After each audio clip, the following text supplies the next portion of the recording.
Righty, negative keywords on Google Ads. I'm going to show you how we use the Google Keyword Planner to find a custom list and create a custom list of negative keywords when you're building a new campaign. This is a very, very important step in the campaign creation process in Google, because if you don't exclude demand cohorts, as we say, you will waste a lot of money getting in front of the wrong types of people. So first things first is I start with the Google Keyword Planner. The way to access this is you go to ads.google.com. You go to Tools and Settings. You go to the Keyword Planner. I use the left side, Discover New Keywords. What this does is you're allowed, with this setting on the left side, you can just give 1, 2, or 3 keywords to Google, and then it'll create an entire list of everything that's searched in that market. Versus this option says get search volume and forecast. You have to provide a list of keywords for this option, and not everyone has a full list of keywords already put together. So let's start here. All we need to do is put in a couple of the highest traffic keywords. I'm just going to do one: bankruptcy lawyer. That's what this campaign is for. Now, I typed in bankruptcy lawyer. The location setting is set to Arizona as a whole. And the reason I'm doing that, even though the firm primarily targets Phoenix, is because I want a larger data set, right? When I'm doing keyword analysis, I want to go a little bit beyond where the person is advertising so that I can get a larger data set to find more specific negative keywords to exclude from the campaign. So now we have this list. The next step is I actually download keyword ideas, as you can see up here. And then what that does is it exports this as a Excel spreadsheet, which then gets organized, right? So that's the final product. This is what it looks like. And I just keep this column. I keep column A, C, F, and G. And then I delete everything else. And you'll see what that looks like right here. You have to say bye-bye to my camera. So I keep the keyword, monthly searches, top of page bid low, top of page bid high. And then what I do is when I export this to an Excel spreadsheet, I then manually go through, if it's a niche we haven't done before, okay, I manually go through and I'll look at what's showing up in Google's Keyword Planner as high demand, okay? Now keep in mind, this is Arizona statewide.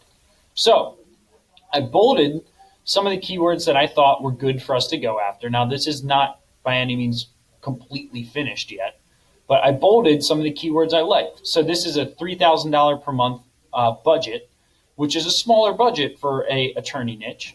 So I may not go after bankruptcy attorney, bankruptcy lawyer phrase match. I may just go after the town variations, the chapter 7 and chapter 13 variations, like this, right?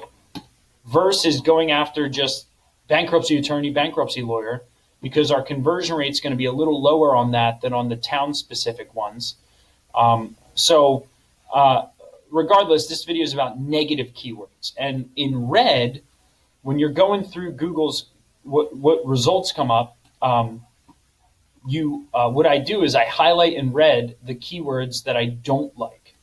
So this is a good bankruptcy lawyer that we're building this campaign for. They are not a low-cost provider. They're not competing on, price. So you start seeing variations like cheap, okay? You start seeing variations like low cost. Now, this just comes from experience, but we're not going to actually exclude the word cost, because that could be a genuine research term, right? So, for example, some people might type in bankruptcy lawyer cost, right? It's the first time they've ever gone through something like this, and they're just trying to budget. I do that all the time when I'm doing research online.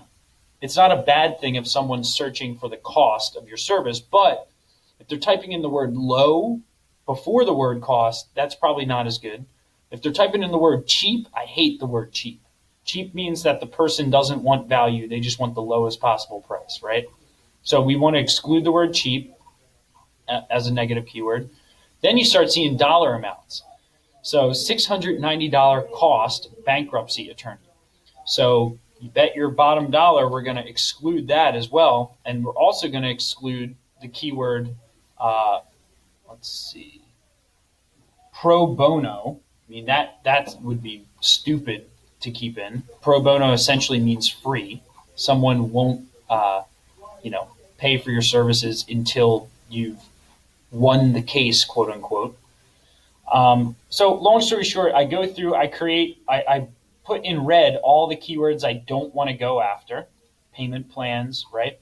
And then eventually I come up with a custom negative list, as we call it here.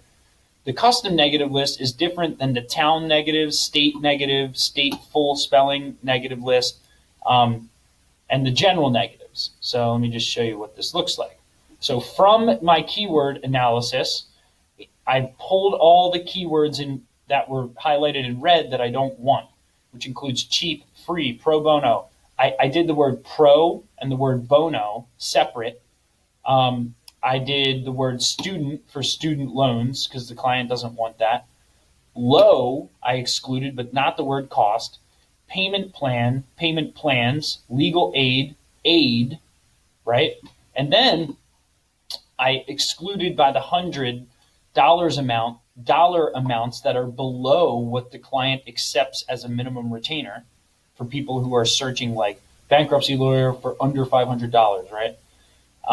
And then online, I saw some keywords for online bankruptcy lawyer. Well, that's not what this client does. So long story short, we create a custom negative keyword list. Now, if this client was a price competitive law firm, then we would not exclude cheap, free, pro bono, whatever, because they would have confidence that they could convert people who were price sensitive into actual signed clients, but they are not a price competitive firm.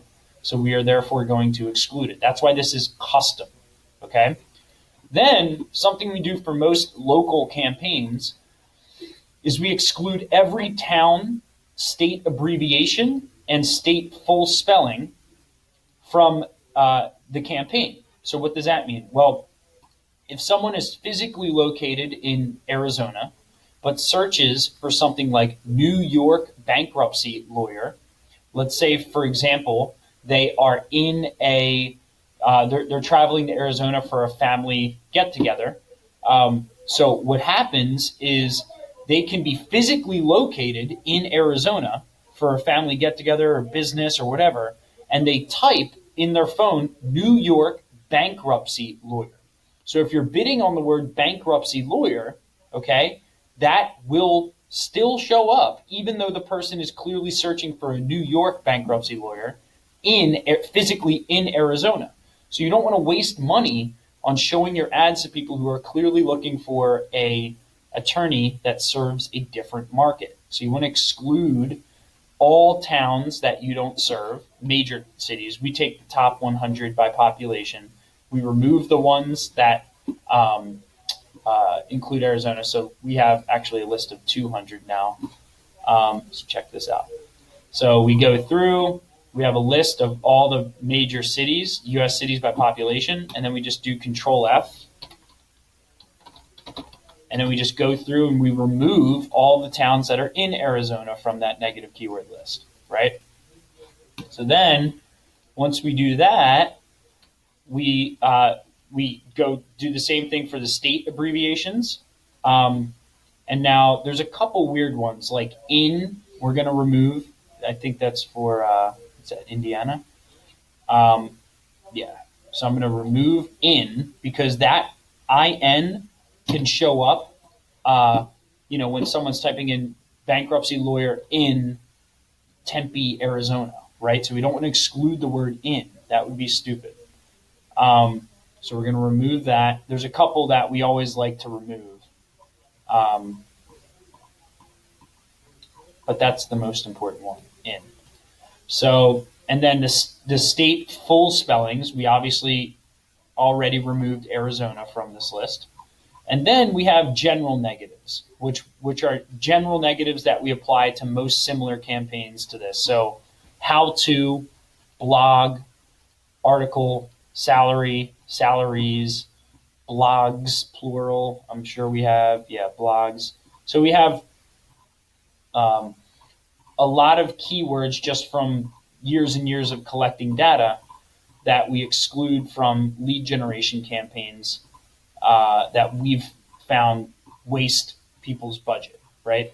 So that, in short, is how you create a negative keyword list and or strategy for a Google Ads campaign using these 5 segments of negative keyword lists. One being custom negative keywords, towns, and then you'll see here we also have LA and Los Angeles, right? We should have NYC in here somewhere, hopefully. Let's see. Nope. Yeah, see, I'm good. I'm happy I brought that up. So we'll also throw in commonly used terms. I pulled the wrong list. But you want all the towns full spelling, and then you want all of the most commonly used abbreviations for those bigger towns in the United States. State abbreviations, state full spellings, and general negatives. The most important thing, believe it or not, is right here. It's these custom negatives. That's why you always want to work with a marketing company that puts critical thinking into your campaign based on your needs. Google Ads works, okay? But you have to put critical thinking into your campaigns.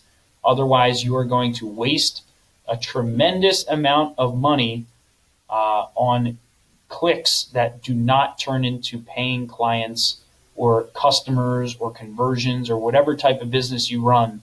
Negative keywords must be thought through, and you can use this strategy to come up with specific cohorts of demand that you do not want to pay money for clicks on. So I hope this video was valuable. If you want us to put together a negative keyword list for your PPC campaign on Google Ads, just reach out to us at the SMB team. That's SMB, Small Medium Business Team.com. And submit your information, and I'd love to help you out with a negative keyword list if you're interested.